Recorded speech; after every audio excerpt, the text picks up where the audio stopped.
Mit meiner Tracht verbindet mich hauptsächlich die Geschichte mit meiner Mama, weil sie mich zu dem gebracht hat. In der Tracht bin ich verbunden mit meiner Heimat. Was sagen wir auch nach Tracht? Das schon noch nie gegeben. Die meisten Täler haben die eigene Tracht. Und das ist vielleicht das Besondere bei uns in Südtirol, was uns auszeichnet und eben die Heimat wieder darstellt.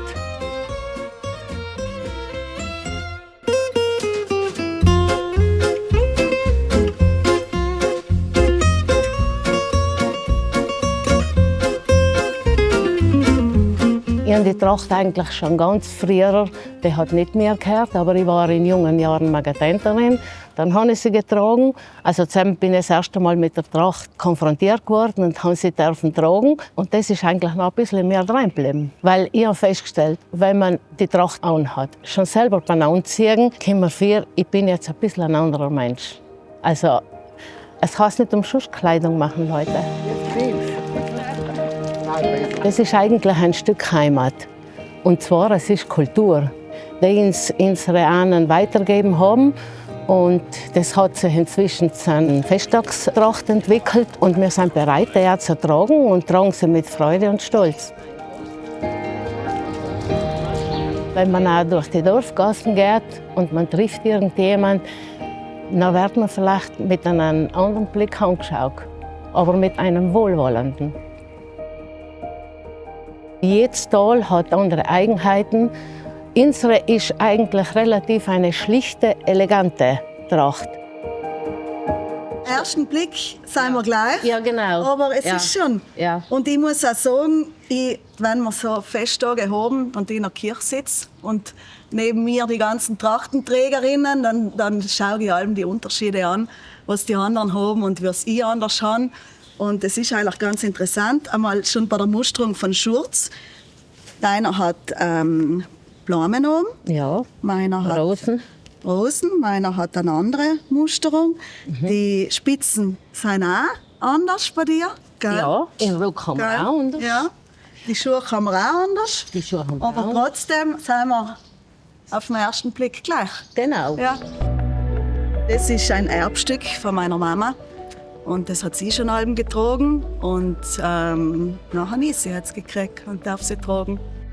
Das erste Mal lernen, ja, muss man schon schauen, wie die Reihenfolge ist. Weil wenn man die nicht einhaltet, dann kommt man ein bisschen ins Schleudern.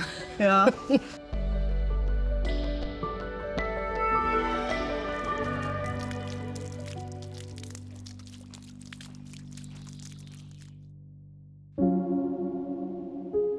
Tatsächlich erinnere ich mich nicht, wenn ich das erste Mal die Tracht gehabt habe. Die Mama hat uns seit sie halt etwas gefunden hat, Alben in der Tracht reingesteckt und wir haben eigentlich zu jedem Feiertag Alben die Tracht gehabt.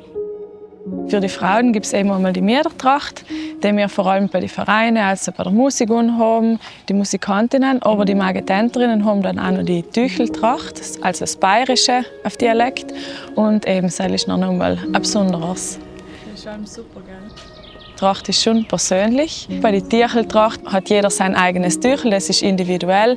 Das hat man nicht doppelt.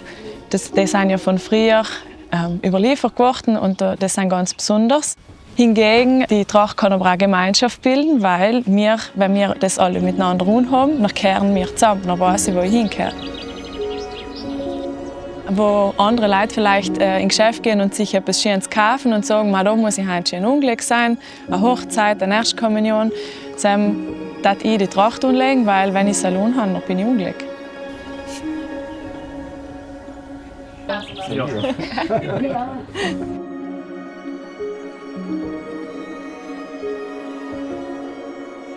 Meistens ist es ein Erbstückel. Ich habe zum Beispiel 2 Hochzeitsmäntel von meinen Uromas, in denen haben sie geheiratet. Und dann logisch ist das zu der Zeit gemacht worden. Und jetzt, 70 Jahre, 80 Jahre danach, trage ich das auch noch. Und es ist schon schön, wenn man die Traditionen und die Sachen von unseren Urgroßeltern auch weitertragen kann. Tracht und Luft. Design, kann man sagen, wie bei den Frauen, ist die Stickerei auf der Tür. Wir Männer haben es auf der Luft. Auch teilweise Elbstickeln, wie für mich ist das mein Uropa. Da gibt es mir auch ganz verschiedene Guchten. Man sagt halt tendenziell, umso breiter der Gucht, umso besser wird der Bauch.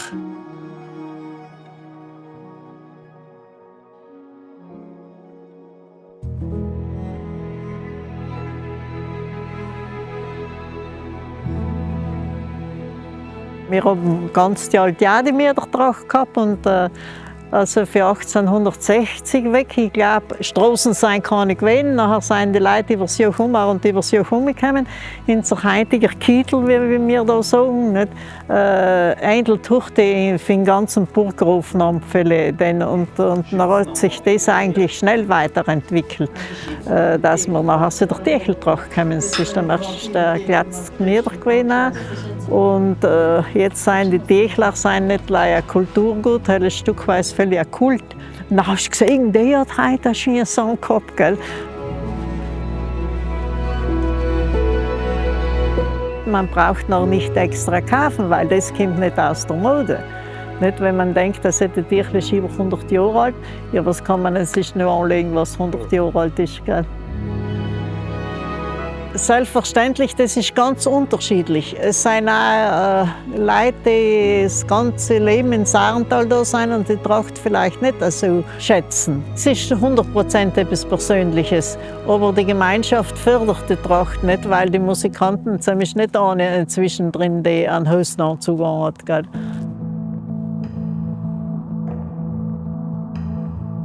Wenn wir ganz unten anfangen, dann machst du das Fechtegewand gewesen. Nachher kommt das Niederfechtegewand.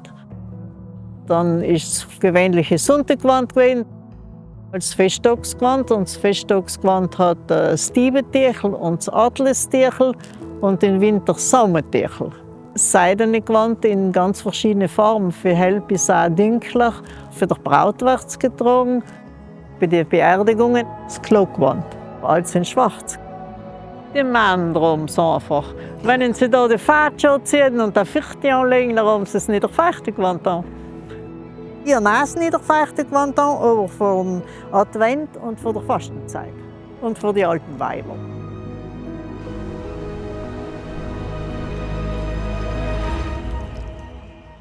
Wir haben, sei es in St. Christina, sei es in St. Ulrich und Wolkenstein, 3 verschiedene Trachtenvereine. Sagen wir so, sie sind schon grundsätzlich gleich oder ähnlich, aber es sind echt Unterschiede, weswegen man merkt, wer zu wem gehört. Oft sind es Kleinigkeiten wie die Farbe für die Socken oder für gewisse Bänder. Aber sagen wir so, wir sind auch eine große Familie und dann halt Geschwister. Wir legen die Tracht hauptsächlich im Sommer an, zu allen religiösen Festen. Da ist dann meistens eine Prozession, also dann immer eine Messe und dann machen wir einen Umzug. Und sonst nur zum Kirchtag. Das Aufwendigste ist sicher das ganze Schnüren, weil es viele verschiedene Lagen aufeinander sind. Und im Sommer ist es dann auch ziemlich warm, weil es 3 Röcke sind und das da alles dann geschnürt wird. Und allein ist es ziemlich schwer, das alles umzuziehen. Aber bei meiner Tracht ist es nicht so aufwendig, weil ich dann ganz leicht, ich mache mal einen Dutt, dann habe ich die Haare zusammen. Aber die kleinen Mädchen, die haben sehr aufwendige Zöpfe, die sie machen müssen. Wenn man schaut bei einem Umzug, da ist jede junge Frau, was eine andere Farbe eigentlich hat. Deswegen ist es ganz schön bunt. Hell ist dann auch schön. Ich habe sie von meiner Oma gekriegt. Und sie hat sie damals schon als junge Frau gehabt. Also so auf die 100 Jahre ist sie dann schon alt. Wenn das mit der Tracht verloren gehen tat, war es echt ein großes Stück von unserer Geschichte und auch Identität, weil wenn man unsere Tracht anschaut, dann sieht man, sie besteht aus vielen hochwertigen Stoffen wie Seide und auch die ganzen Edelsteine und Granate. Und wenn man sich überlegt, ja, wie sind die nach Greden gekommen, wir waren ja auch ein Volk von Holzschnitzer und von Händlern. Nachher ist es so, dass unsere Holzschnitzer, wenn sie ihre Ware damals hinausgetragen haben ins Ausland, dann haben sie eben Frauen und Familien die edlen Stoffe und Steine zurückgebracht. Und dadurch ja, ist das ein bisschen Teil von unserer Kultur auch geworden. Und die Tracht wird ja dann auch zu besonderen Anlässen getragen. Deswegen würde ich schon sagen, dass da viel verloren gehen von unserer Geschichte.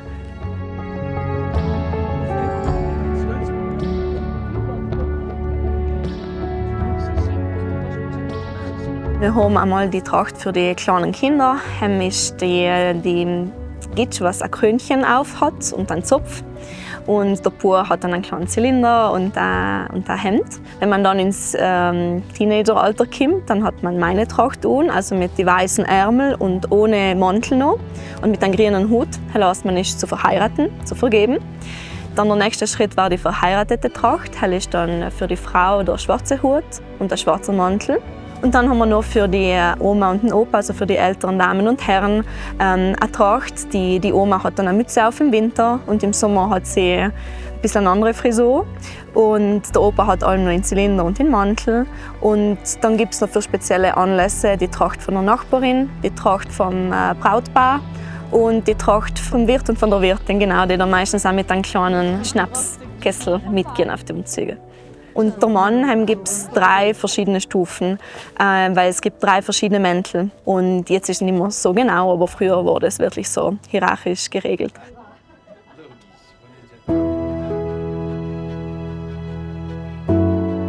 Mir kommt vor, es hat eine Zeit gegeben, wenn ich zurückdenke, war die Tracht nicht mehr das Besondere. Aber das wird jetzt wieder. Es ist Tradition und Tradition ist in meinen Augen Dinge weitergeben, die die früheren Generationen geschaffen haben und die praktisch genauso unsere Gemeinschaft prägen. Tradition ist für mich, vor allem in dieser schnelllebigen Zeit, etwas sehr Wichtiges und Ankerndes. Wenn ich die Tracht anlege, dann fühle ich mich stolz. Wenn ich die Tracht anziehe, nachher war sie braun, dann gibt es einen Grund und in seinem Gewand fühle ich mich wohl. Wenn ich mir in einen Hosenanzug sagen wir, jetzt bin ich von Leichnam gehen, hätte ich Mann kein Geld. Ohne meine Tracht war ein Fest gleich halb so schön, weil es gefallen hat. Ohne Tracht kommt mir vor, war ein Fest nicht festlich. Ohne meine Tracht wäre ein Fest gleich halb so flott. Dann gehe ich nicht auf ein Fest. Wenn ich keine Tracht mehr hätte, dann tat mir ein Teil von meiner Geschichte fallen. Dann bin ich eine Sarnerin, wenn ich die Tracht habe, und halt bin ich sich da. Aber ja, dann darf mir schon etwas fallen. Heimat ist für mich nicht gleich ein Ort, sondern es ist ein Ortgefühl der Zusammengehörigkeit mit der Vergangenheit und die Geschichte von unserem Land. Und die Tracht macht genau das wieder sichtbar.